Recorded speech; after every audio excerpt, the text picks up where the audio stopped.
Voilà, comme Constantin 23 devient archevêque de Paris, cela fait 7 ans qu'il était archevêque à Tours. Auparavant, il avait été prêtre à Paris, vicaire général, et il avait été évêque auxiliaire, très proche du cardinal de Lustiger, comme on le sait.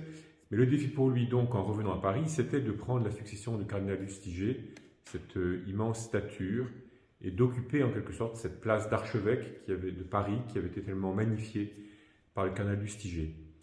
Il se trouve qu'en septembre 2005, je suis devenu son secrétaire particulier et j'ai vu avec beaucoup d'admiration, je dois dire, comment le cardinal 23, sans jamais se soucier de son image, a progressivement habité la tâche, la fonction, en prenant la mesure de ses forces, en prenant la mesure des besoins, en prenant la mesure aussi du moment historique dans lequel nous trouvions à ce moment-là. Voilà, comme président de la conférence des évêques, il me semble qu'il a inspiré confiance.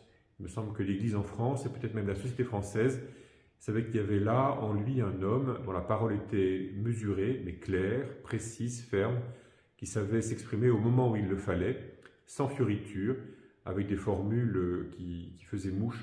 Je me permets d'en retenir deux. Dès le début de son ministère à Paris, il dit qu'il faut aller vers ceux qui ne nous demandent plus rien, et c'est cela la mission, et c'était bien avant l'appel de François à aller vers les périphéries. Et deuxièmement, il dit très tôt aussi que notre mode de vie occidental ne peut pas être partagé à tous et par conséquent doit être transformé.